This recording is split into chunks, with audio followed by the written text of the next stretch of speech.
कहानी में ना कृष्ण भगवान और उनके बच्चों के बारे में बात की गई है कि उनके बच्चों का रिश्ता कैसा था और क्या था। तो होता क्या है कि अ, नारद मुनि वाला चल रहा था डिस्कशन। नारद मुनि के साथ डिस्कशन किया। इन्होंने सब कुछ शेयर किया नारद मुनि से, और वो अच्छा। थोड़े सॉरी से sorry. Please, no problem, sorry.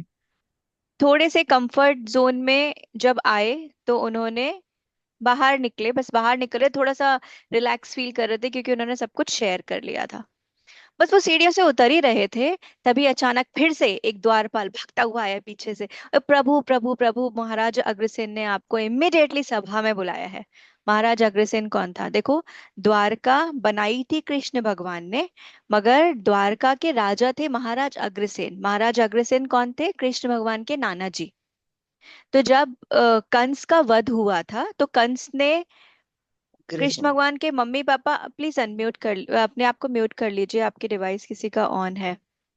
तो कृष्ण भगवान ने जब कंस का वध किया था तो कृष्ण भगवान के मम्मी पापा और उनके नाना जी, तीनों को कंस ने उस समय बंदी बनाया हुआ था। तो वध करने के बाद उन्होंने सबको आजाद किया, रिलीज किया, और वो उनको द्वारका ले आए। तो मम्मी पापा वहीं द्वारका में रहने लगे, और नाना जी क्योंकि घर के सबसे बड़े थे इसलिए उनको राजगद्दी पे बैठाया। और कृष्ण भगवान सब देखभाल वही करते थे, मगर महाराज राजा अग्रसेन थे। तो कृष्ण भगवान को लगा कि अभी तो टाइम भी नहीं हुआ है सभा का। जैसे रोज मीटिंग होती होगी तो मीटिंग अगर 8 बजे होती तो लगभग 6 बजा था, तो 6 बजा है अभी तो इन्होंने मुझे अभी क्यों बुलाया, वो भी इतने एकदम अर्जेंटली। तो कृष्ण भगवान ने पूछा क्यों, क्या हुआ? तो बोले मुझे नहीं पता, बट उन्होंने बोला इमीडिएटली बुला कर लेकर आओ। तो थोड़ा सा तेजी से, फिर से थोड़ा बेचारे टेंशन वाले फेस के साथ भागे सभा की तरफ कि ना जाने फिर क्या हो गया। अब गए, जैसे ही वो सभा के अंदर एंटर हुए, देखा तो सब ऐसे बैठे, मुंह लटकाए हुए, और एकदम टेंशन का माहौल है। तो चारों तरफ देखते हैं, बोलते क्या हो गया, ऐसे क्यों बैठे हो तुम लोग?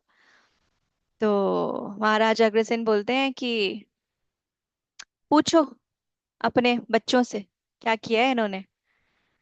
तो उन्होंने देखा बच्चों की तरफ, बच्चों के सर झुके, किसी की हिम्मत नहीं थी कृष्ण भगवान को आंख आई कांटेक्ट करके बात करने की, सब ऐसे बैठे हुए थे। तो उन्होंने पूछा आप ही बताओ क्या हुआ। तो कृष्ण भगवान के ना जो बच्चे थे उसमें उनका एक बेटा था साम। साम, सारण, प्रद्युम्न, अनिरुद्ध, यशोधर, सुचारु, इनके बच्चे थे। और उनमें जो साम था ना वो बहुत गुड लुकिंग था, और उसको बड़ा घमंड भी था इस चीज पे कि वो बहुत सुंदर दिखता है, अच्छा दिखता है। तो इन बच्चों ने क्या किया कि ये लोग ऐसे ही घूम रहे थे, वहां पे महर्षि कश्यप कहीं जंगल में अपनी साधना कर रहे थे। इन्होंने महर्षि कश्यप को देखा, और सबको पता था महर्षि कश्यप बहुत बड़े संत हैं और त्रिकालदर्शी हैं। तो ये लोग हंसने लगे, अरे ये तो त्रिकालदर्शी हैं, इन्हें तो सब पता है, चलो इनको चेक करते हैं, इनको टेस्ट करते हैं। ये शाम का आइडिया था। तो सबको मजा आया कि एक्साइटिंग है, चलो कुछ करते हैं। अब ये लोग पहुंचे महर्षि कश्यप को टेस्ट करने के लिए। तो इन्होंने क्या किया, कैसे करें कैसे करें कैसे करें, इन्होंने क्या किया, इन्होंने सांब को लड़की के कपड़े पहना के और उसको प्रेग्नेंट बना दिया। अब प्रिटेंड किया, उसके पेट पे कुछ बांध दिया और उसको लेके गए। और गए और महर्षि कश्यप के पास उनको प्रणाम प्रणाम किया, उनसे थोड़ी देर बैठे और बोलते हैं कि स्वामी जी क्या आप बता सकते हो कि इनको बेटा होगा कि बेटी?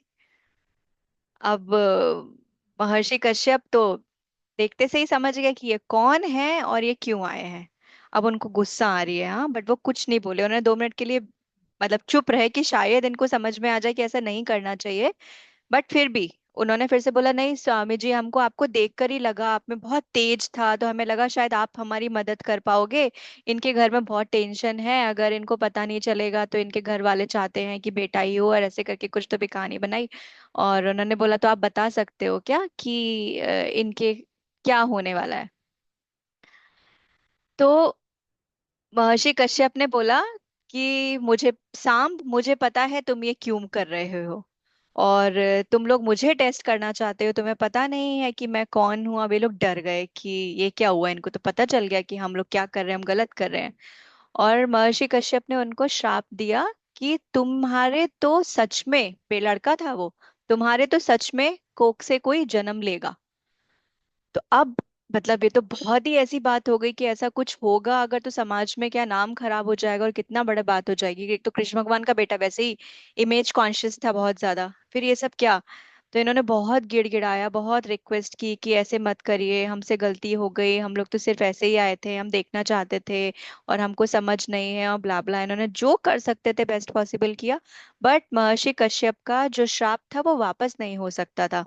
और उन्होंने ये बोला कि जो भी होगा ना वो सबका सर्वनाश कर देगा। अब माने नहीं तो ये चले गए, बट महर्षि कश्यप ने इतना करा था कि उनको बच्चा नहीं हुआ, मगर उनकी कोख से एक लोहे का कुछ जो वो होता है ना, मूसल, अदरक कूटने वाला, पेस्टल जिसको बोलते हैं, वो उनके कोख से निकला। मतलब उन्होंने उसको मूसल को जन्म दिया। तो अब ये लोग डर गए थे, उसको लेकर पहुंचे राजा अग्रसेन के पास और उन्होंने पूरी कहानी बताई। अब राजा अग्रसेन भी टेंशन में कि ये तो रहेगा, उन्होंने तो बोला है ये तो सब कुछ सर्वनाश कर देगा। तो उन्होंने क्या किया, उस मूसल के टुकड़े टुकड़े करके एकदम उसको पाउडर बना दिया और उसको समंदर में बहा दिया। अब ये सब हो चुका था जब कृष्ण भगवान वहां पे आए। तो कृष्ण भगवान को ये पूरी कहानी बताई राजा अग्रसेन ने। फिर कृष्ण भगवान ने बहुत गुस्से में देखा बच्चों को और बोलते हैं कि सांप का दिमाग खराब हो गया था, उसकी कुबुद्धि जागृत हो गई थी, तो तुम क्या सब सो रहे थे। तो वो बोलते हैं कि मतलब बच्चे कुछ नहीं बोल पाए, देवर लाइक दिस ओनली, कि तुम सबका दिमाग खराब हो गया है, मैंने ही तुमको बहुत शाय दे के रखी हुई है और तुम लोगों को मैं ध्यान नहीं देता और तुम लोग इस तरीके के हो गए हो। तुम्हें पता नहीं है क्या कि हम लोग कितनी रिस्पेक्ट करते हैं कोई भी बड़ा है, और वो तो महर्षि कश्यप त्रिकालदर्शी है वो, उनका पूरा समाज पूरा संसार उनकी रिस्पेक्ट करता है।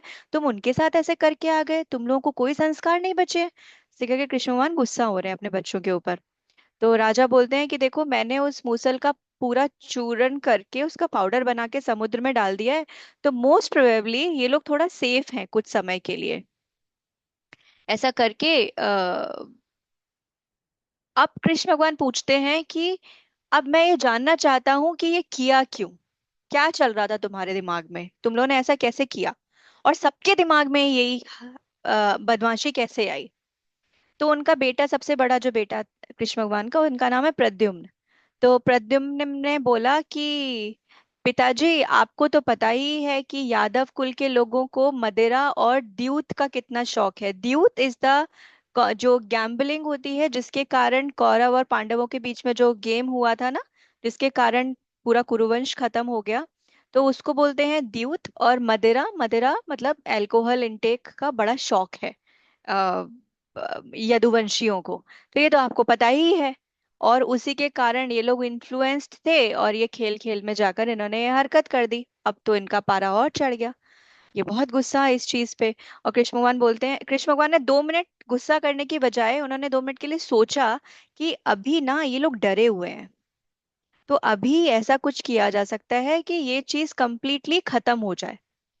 तो कृष्ण भगवान ने क्या बोला कि एक काम करते हैं, इन लोगों की ऐसी हरकतें खत्म नहीं होंगी। और बलराम भी बैठे हैं वहां पे, बलराम ऐसे ऊपर पता नहीं सितारे देख रहे हैं क्या, बैठ रहे चुप है, बोले बलराम बड़े भाई हैं, मतलब बलराम कुछ बोलेंगे तो कृष्ण भगवान को मानना पड़ेगा। मगर कृष्ण भगवान ने स्टैंड लिया, उन्होंने बोला कि महाराज मैं ये कह रहा हूं आपसे कि द्यूत और मदिरा ये द्वारका में कंप्लीटली निषेध कर देने चाहिए, मतलब आनी ही नहीं चाहिए। और जो भी ऐसा करता हुआ पाया जाएगा, पकड़ा जाएगा, उसके अगेंस्ट इम्मिडिएटली कार्रवाई होगी। अब महाराज अग्रसेन बोलते हैं देखो ऐसे तो कोई निर्णय नहीं ले सकते सिर्फ हम लोग ही, अगर सब लोग हामी भरेंगे तो फिर हम ये डिसाइड कर सकते हैं। तो कृष्ण भगवान बच्चों की तरफ देखकर बोलते हैं क्यों, तुम लोगों को कोई तकलीफ है। दे वर स्पीचलेस। फिर उन्होंने बलराम की तरफ देखा तो बलराम स्टिल आसमान में कुछ तो भी घूर रहे थे, उन्होंने वो भी स्पीचलेस, किसी ने कुछ नहीं बोला। तो फिर महाराजा अग्रसेन ने सबकी तरफ देखा, इट लुक्स लाइक कि सब लोग हामी भर रहे हैं। और कुछ जो बड़े बुजुर्ग थे उन्होंने बोला भी कि हाँ ऐसा ही होना चाहिए। और वहां पे यही हुआ, तो द्वारका में कंप्लीटली बैन कर दिया कि कोई लेकर भी नहीं आ सकता और कोई ये काम कर भी नहीं सकता द्वारका के अंदर।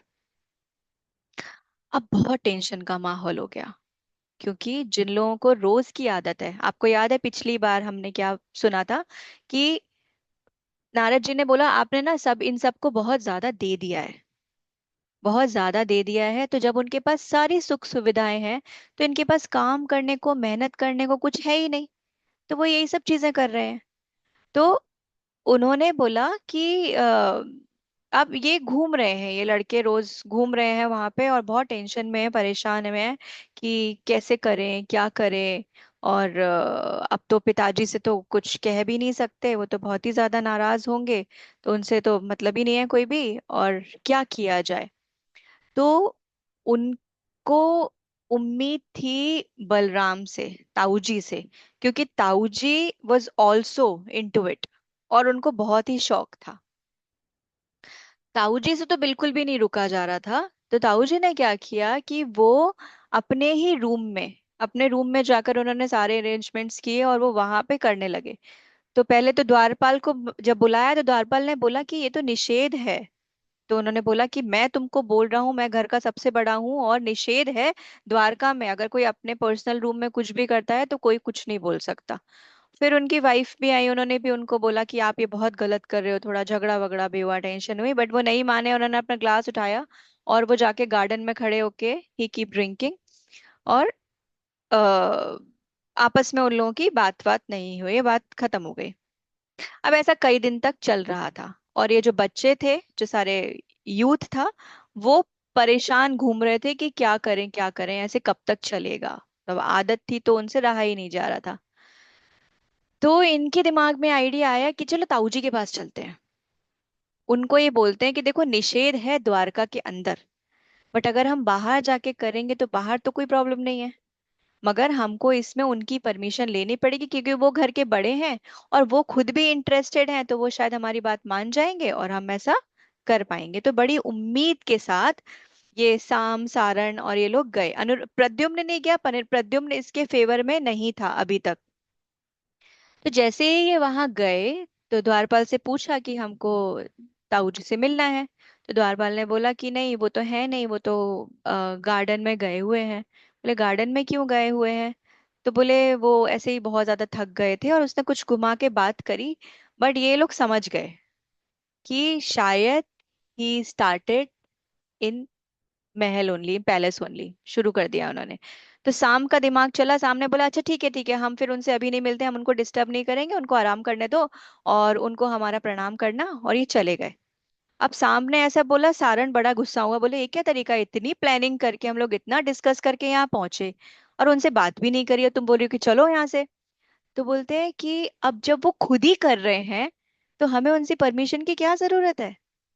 जब वो खुद महल के अंदर कर रहे हैं तो हम तो महल के बाहर जाके करेंगे। तो कल को जाकर अगर पकड़े भी जाएंगे तो पहले इनका नाम आएगा, तो हमारा जो भी एक्शन लिया जाएगा वो हमारे लिए तो वैसे ही कम हो जाएगा, क्योंकि इनके लिए इनके ऊपर बात होगी पहले। धीरे धीरे करके सब वैसे ही कमजोर कड़ियों में थे तो ये मान गए कि हाँ ठीक है। साम बोलता है कि अब ना प्रद्युम्न बड़े भैया से बात करनी पड़ेगी, क्योंकि वो तो पिताजी के बहुत प्रिय हैं, पता चला इन्होंने बता दिया जाके, तो इनको पहले कन्विंस करना पड़ेगा। प्रद्युम्न के पास गए। तो साम क्या बोलते हैं उस समय, अरे उनसे क्या, वो तो खुद ही इतने शौकीन है, उनसे पूछोगे तो वो हाँ ही बोलेंगे, उनके पास दूसरा ऑप्शन ही नहीं है। बट फिर भी रिस्पेक्ट में वो गए वहां पे और पिताजी से, बड़े भैया से सॉरी, प्रद्युम्न से बात करी। और प्रद्युम्न ने एक स्ट्रेट अवे ना बोल दिया। "अरे तुम लोग पागल हो क्या? तुम लोग सोच रहे हो कि तुम पिताजी को बेवकूफ बनाओगे और तुम ये दलीलें दोगे और वो मान जाएंगे, उनको कुछ समझ नहीं आएगा, वो आंखें देख के पढ़ लेंगे कि क्या चल रहा है हमारी लाइफ में"। तो बोले कि हमारे पास कोई इलाज नहीं है, जब भी कुछ होगा तो पहले ताऊ जी आएंगे आगे और फिर हम बच जाएंगे। इसका कोई जवाब तर्क वितर्क करने के लिए प्रद्युम्न के पास कुछ नहीं था। So finally they have decided कि they will do all these activities outside the palace और द्वारका। तो इन लोगों ने एक जंगल में कोई आइसोलेटेड जगह ढूंढी जहाँ पे दे स्टार्ट सिटिंग और बैठते थे और they start enjoying there drinks and everything. जब ये सब हो रहा है तो दिख रहा है कि ना ये चीजें, माहौल, सब कुछ, एक वाइब्स चेंज हो रही हैं नगरी की। और कृष्ण भगवान उन वाइब्स को महसूस कर पा रहे हैं और उनको बिल्कुल अच्छा नहीं लग रहा है। और उनको बार बार वो बात भी याद आ रही है ना कि गांधारी का जो श्राप है वो फलीभूत होने वाला है।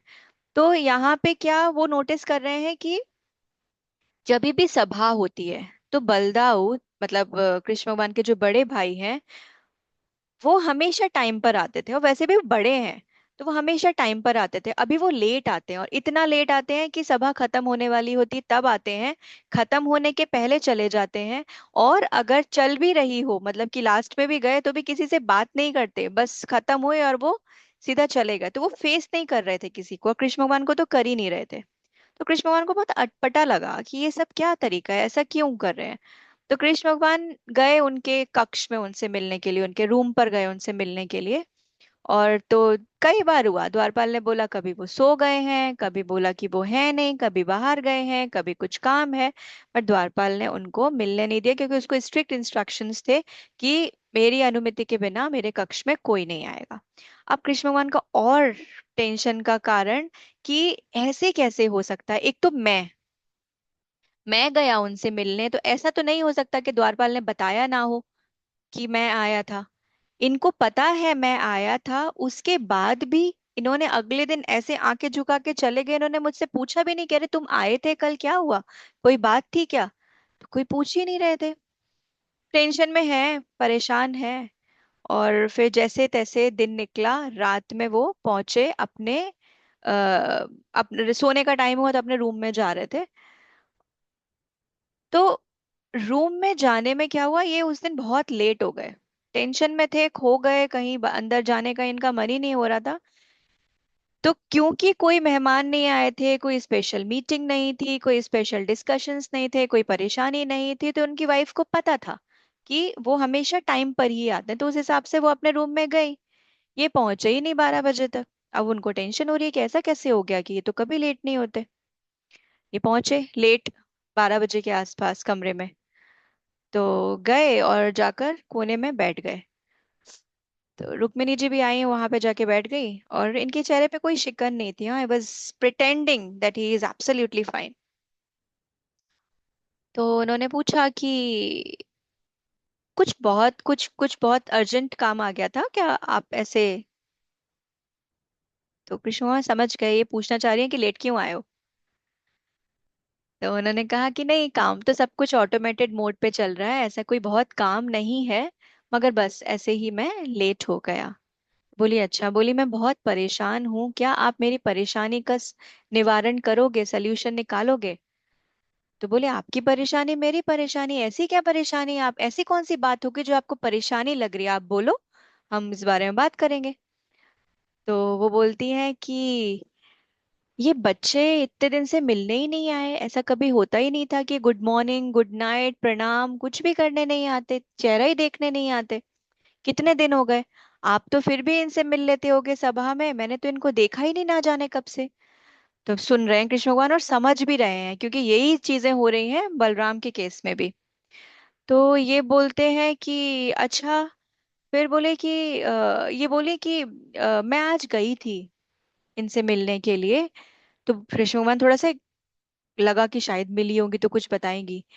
तो बोलती है बोले तो मिले। तो बोली कि यही तो टेंशन का कारण है कि मैं गई, किसी के लिए बोला कि कोई सो रहा है, किसी को बोला कि कोई गया हुआ है, कोई है नहीं। तो किसी किसी कारण से मैं अंदर जा ही नहीं पाई, और मैंने तो प्रद्युम्न को देखा तो वो सो रहा था। तो कृष्ण भगवान के लिए इट वाज बिग शॉक कि ऐसा हो ही नहीं सकता कि मम्मी आए और बच्चा खड़े होके प्रणाम ना करे, जो वो एक हफ्ते से नहीं मिला है। तो वो समझ रहे हैं, अब उनको टेंशन इस चीज की हो रही है कि देखो, मेरे ही बच्चे, मेरा ही भाई, जो हमने नियम कानून लगाया, यही उसके अगेंस्ट है। तो अब वो दोनों तरफ से फंसे हुए हैं। उन्हें ये भी लग रहा है कि मैं कैसे जाकर सभा में बोलूं, क्योंकि अगर मैं नहीं बोलता हूं तो ये होगा कि जो गलत काम कर रहा है उसको मैंने छुपाया, तो मैं भी आरोपी। और अगर मैं बोल देता हूँ या फिर सभा वालों को अपने आप पता चल जाता है कि ये ऐसा हो रहा है, तो सोचो कि क्या रह जाएगी, क्या इमेज रह जाएगी, और क्या होगा, कौन इनको रिस्पेक्ट करेगा। और सब खत्म हो जाएगा, और उनको बार बार गांधारी का श्राप याद आ रहा है, बार बार याद आ रहा है कि शायद वो समय आ गया है, इसीलिए ये सब हमारे घर में चल रहा है। और बैठे बैठे सोच रहे हैं, मगर कुछ समय के बाद क्योंकि रुक्मिणी जी अपनी बात शेयर कर चुकी थी, और कृष्ण भगवान ने बोल दिया कि ठीक है चलो, आई लुक इनटू इट, मैं देखता हूँ कि क्या कर सकते हैं। तो रुक्मिणी जी सो गई। इनको नींद नहीं आई, क्योंकि इन्होंने जो टेंशन इनको हो रही है इन्होंने उनको जताया नहीं। तो कई बार ऐसा भी सिचुएशन आती है कि एक दूसरे का ध्यान रखने के लिए जरूरी नहीं है हम 100% ट्रांसपेरेंट हो जाएं, कि तुम मुझसे सारी बातें शेयर करते हो या करती हो। कई बार दूसरे की भलाई के लिए कुछ बातें दबा के रखनी पड़ती हैं। इसका मतलब ये नहीं कि हम उसको डाउट के लेवल पर ही ले जाएं और शक करने लगे कि कुछ तो है, ये मुझसे छुपा रहा है या छुपा रही है। तो परिवार में ऐसी चीजें होती हैं। अब कृष्ण भगवान पूरी रात नहीं सो पाए, और यही सब सोच रहे हैं कि क्या करूं, कैसे करूं, किसके पक्ष में बात करूं, ये मेरे घर वालों के साथ क्या हो रहा है। और सोचते सोचते वो उठे, मतलब वो लेट ही नहीं पा रहे थे, वो उठे और फिर से वही चप्पल नहीं पहनी और बाहर चले गए, जिससे आवाज ना हो, रुक्मिणी ना उठे। और ऊपर ऐसे ही तारों को देख रहे हैं। तारों को देखते देखते ना उनको, सामने ही समुंदर है, द्वारका में समुंदर है जिसमें समुंदर के बीच में ही द्वारका नगरी थी। समुंदर देखा, तो समुंदर को देखकर उनको यमुना जी याद आ गई। तो बोले कितना समय हो गया यमुना जी में स्नान नहीं किया। फिर उससे वृंदावन मथुरा सब याद आ गया, ये कितना टाइम हो गया, वृंदावन मथुरा भी नहीं गया। उनको सब चीजें याद आ रही हैं, अपनी बाल क्रीड़ाएं, अपने बचपन, अपने दोस्त, सबके बारे में सोच रहे हैं। वो उस पल के लिए अकेले खड़े हैं बाहर। और फिर उनको याद आया कि एक बार क्या हुआ था, जब वो मथुरा में थे तो कंस ने उनको अपने घर बुलाया था। जब कंस ने उनको घर बुलाया था, उस समय चल रहा था, कंस बार बार अटैक कर चुका था इनके ऊपर। तो सब परेशान थे, सबको लग रहा था ये कंस का कोई षड्यंत्र है, कंस इनको मार देगा, हो सकता है ये वापस ही ना आए। तो जब ये चल रहा है और ये कंस से मिलने जा रहे हैं, उस घड़ी में पूरा गांव इकट्ठा हो गया था इनसे मिलने के लिए, जैसे नहीं अंतिम विदा कर रहा है कि अब ये शायद वापस नहीं आएंगे। पूरा गांव इकट्ठा है, लोग रो रहे हैं, दुखी हैं कि अब ये वापस नहीं आएंगे, कंस इनके साथ कुछ कर देगा। उसी के दूसरी तरफ राधा जी डांस कर रही हैं, वो बहुत खुश हैं, और उनके चेहरे पे एक भी शिकन नहीं दिख रही। अब कृष्ण भगवान उनकी तरफ देखते हैं, बोलते हैं ऐसा कैसे हो सकता है, इतना टेंशन का माहौल है, how can she be so happy. तो वो सब भीड़ भाड़ में से निकलकर उनके पास जाते हैं, राधा जी के पास, और उनसे बोलते हैं तुम्हें पता है कि मैं, कंस ने बुलाया है मुझे मिलने के लिए। बोली हाँ हाँ मुझे पता है, आप कंस से मिलने जा रहे हो। तो बोले तुम्हें बिल्कुल भी फिक्र नहीं हो रही। बोले नहीं, फिक्र किस बात की, आप जा रहे हो, आप तो जीत के ही आओगे ना। तो बोले तुम्हें कैसे पता मैं जीत के ही आऊंगा। बोले मुझे पता है कि आप जा रहे हो, आप जीत के ही आओगे। तो वो बोलते हैं कि तुम्हें पता है ऐसा भी हो सकता है कि कंस मुझे मार दे। तो बोली मुझे पूरा भरोसा है कि कंस आपको नहीं मार पाएगा, आप वहां से जीत के ही आओगे। बोले ऐसा भी हो सकता है आज हम आखिर बार मिल रहे हो, इसके बाद हम मिल ही ना पाए। तो बोली कंस आपके साथ क्या करेगा क्या नहीं करेगा, इससे ये तो कहीं साबित नहीं होता कि मेरा और आपका रिश्ता खत्म हो जाएगा, वो तो रहेगा ही। तो बोले हो सकता है मैं तुमसे कभी ना मिल पाऊं। तो बोले मत मिलो, शारीरिक रूप से अगर हम नहीं भी मिलते हैं तो उससे क्या, हम दिल से दूर थोड़ी ना हो जाएंगे। और वो बिल्कुल एकदम चिल्ड आउट है, और वो उनसे इस तरीके से बात कर रही है। फिर बोलती है अरे कृष्णा मुझे पता है तुम वहां जा रहे हो ना, तुम अच्छी खबर ही लेकर आओगे, देखो ऊपर तारों को देखो, कितने अच्छे दिख रहे हैं, और सप्तऋषि मंडल दिख रहा है। और वो बोलते हैं कि देखो कितने अच्छे दिख रहे हैं, कितना पॉजिटिव संकेत दे रहे हैं कि आप तो जीत के ही आने वाले हो। तो फिर कृष्ण भगवान बोलते हैं मतलब कृष्ण भगवान थोड़े से ऐसे हैं, समझ नहीं पा रहे इस बात को। तो बोलती है कि जब कभी भी ऐसा लगे ना कि हम नहीं मिल पाए, हम नहीं बात कर पाए, और उस बीच में आपके मन में ऐसा ख्याल आए कि सालों से नहीं मिली, पता नहीं राधा मुझे अभी याद करती भी होगी, तो जाकर इन तारों की तरफ देखना, आपको कुछ ना कुछ संकेत मिल जाएगा। और ऐसा उन्होंने कहा, और थोड़ा सा ऐसा माहौल हो गया वहां पे, ऐसे कृष्ण भगवान का मोर पंख हिलने लगा, और राधा जी ऐसा लग रहा है कि एकदम हवा चलने लगी। तो सेम चीज कृष्ण भगवान ने याद कर रहे हैं अपनी द्वारका में खड़े खड़े, बैल्कनी में खड़े होके। और उन्होंने वो घड़ी को याद करके ऊपर देखा, तारों को, सप्तऋषि मंडल फिर भी दिख रहा था। और उनके मन में फिर से वही ख्याल आया, उन्होंने कहा पता नहीं राधा मुझे अभी याद करती भी होगी कि नहीं। और जैसे ही उन्होंने ये कहा, तो वो जो हवा चल रही थी ना, वो हवा ठंडी ऐसी निकली, तो लगा ठंडी हवा का झोंका आया, और हवा में एक खुशबू थी। तो वो बोले कि मतलब उनको इमिडिएटली ये क्लैरिटी आ गई कि हाँ, एक शुभ संकेत है कि वो अभी भी मुझे याद करती है। फिर इस घटना के बाद उनको याद आया अपना मित्र अर्जुन। सारी कहानी ही उनकी है। तो मित्र की कहानी में क्या हुआ था, जब कर्ण और अर्जुन का युद्ध होने वाला था, तो अर्जुन उस समय बहुत टेंशन में थे। उन्होंने बोला कि पता नहीं मैं बचूंगा कि नहीं बचूंगा, कर्ण मुझे मार देगा। तो भगवान ने बोला था, तुम्हारा जीतना तो निश्चित है। और अंत में क्या हुआ था, जीते भी थे, अर्जुन ही जीते थे। और सेम चीज उसमें भी हुई थी, जब इन्हें राधा जी ने इतना भरोसा दिला के भेजा उनको कि कृष्ण भगवान जीत के आए, अल्टीमेटली कंस को मार के आए थे। तो भगवान के दिमाग में ये बात आई कि इन लोगों के विश्वास पे मैं जीत गया था।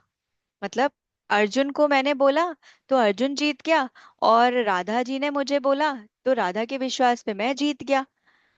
तो बोले एक विश्वास में इतनी ताकत है, ये डिवोशन था ना, उन लोगों का डिवोशन, राधा जी का डिवोशन था कृष्ण भगवान के प्रति, कि तुम चाहे कहीं भी चले जाओ, मेरे को कोई फर्क नहीं पड़ता, तुम फिजिकली दिखो चाहे नहीं देखो, मेरे को कोई फर्क नहीं पड़ता, I know that you are with मी।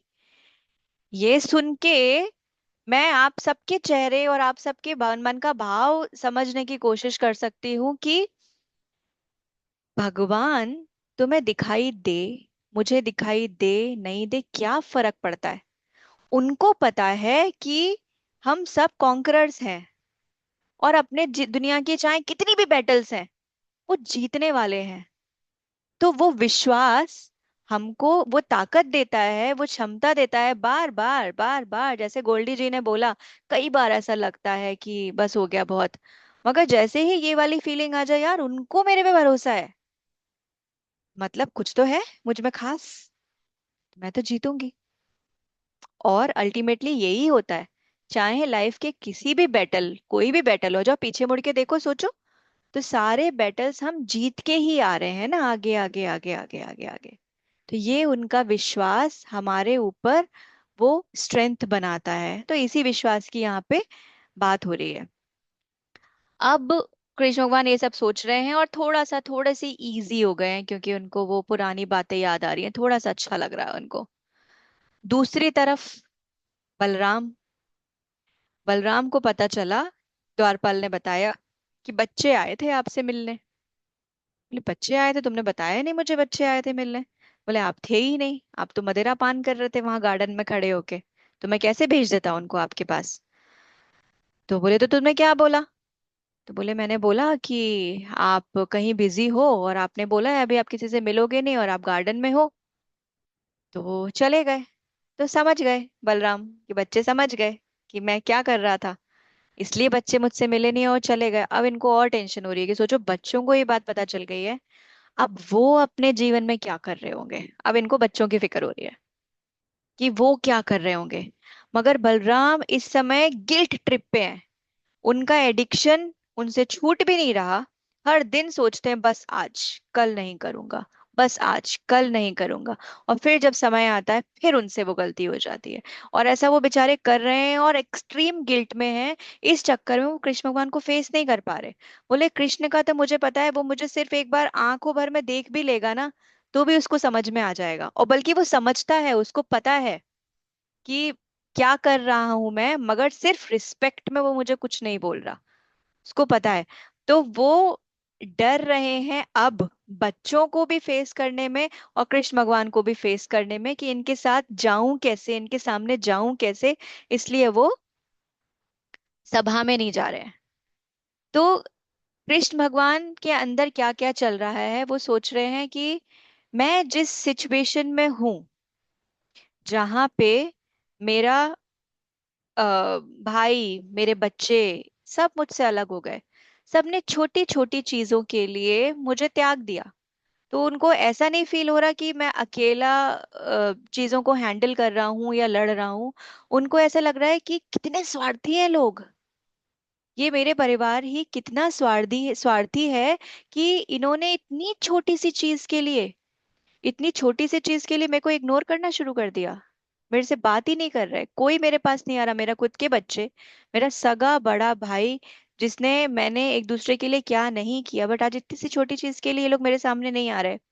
तो ऐसे में क्या करें, जो मैंने आपको दुविधा बताई ना उनकी, कि उनको लग रहा है कि मैं बोल भी नहीं सकता, मगर नहीं बोलूं तो भी उल्टा फंसता हूं, बट अगर सभा वालों को पता चल जाएगा तो वैसे ही बदनामी होगी। तो उनके मन में एक विचार आया जो उन्होंने अर्जुन को भी महाभारत के टाइम पर बोला था, कि जब कभी ऐसी परिस्थिति आए तो कुल की रक्षा करने के लिए व्यक्ति का त्याग कर देना चाहिए। मतलब पूरे कुल की रक्षा करने के लिए व्यक्ति का त्याग कर देना चाहिए, जनपद की रक्षा करने के लिए कुल का त्याग कर देना चाहिए, राष्ट्र की रक्षा करने के लिए जनपद का त्याग कर देना चाहिए, और आत्मा की पवित्रता की रक्षा करने के लिए पृथ्वी का त्याग कर देना चाहिए।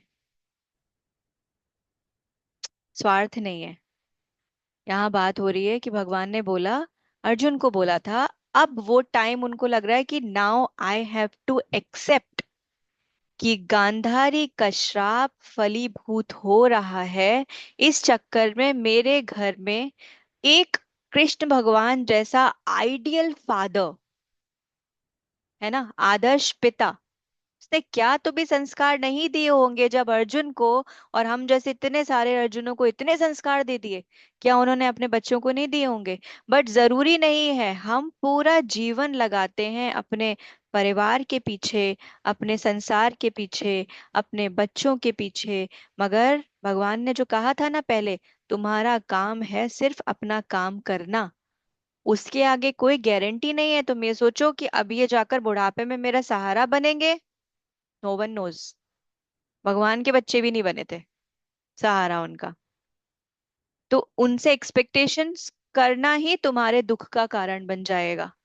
तो यहाँ पे वो बार बार खुद को याद दिला रहे हैं और बोल रहे हैं I have to accept it, कि कुल के लिए व्यक्ति का त्याग करना पड़ेगा, जनपद के लिए कुल का त्याग, राष्ट्र के लिए जनपद का त्याग, और खुद के आत्मा के पवित्रता को मेंटेन करने के लिए हो सकता है जीवन भी छोड़ना पड़े। तो उसके लिए वो खुद को प्रिपेयर कर रहे हैं। यही थी आज की कहानी।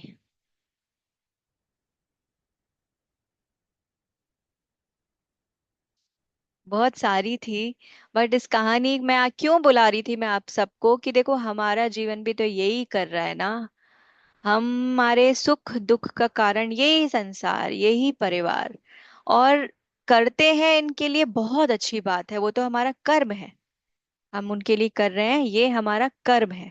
बट करने के बाद उम्मीद करना कि कुछ मिलेगा, कुछ होगा, उसकी कोई गारंटी नहीं है। तो इसीलिए दुनिया में इतना दुख है कि सब उस लॉजिक को समझ नहीं पा रहे हैं। कुछ पल के लिए तो भगवान भी भूल गए थे, और जब उनके साथ घटना घटी तब उनको याद आया। अभी किसने बोला था ना, जब मैंने कुंती वाली बात बताई थी कि क्या होता है, जब कुंती ने बोला भगवान दुख रखे रहना मेरे जीवन में, जिससे कि आप मुझसे जुड़े रहो, तो भगवान भी जब पृथ्वी पर आए तो कुछ पल ऐसे घटे जब वो उनको रिकॉल करना पड़ रहा था अपने ही ज्ञान को, कि मैंने क्या क्या कहा था। तो इसका मतलब ये है, ज्ञान हमारे अंदर स्टोर हो रहा है, धीरे धीरे धीरे धीरे इम्प्लीमेंट होगा।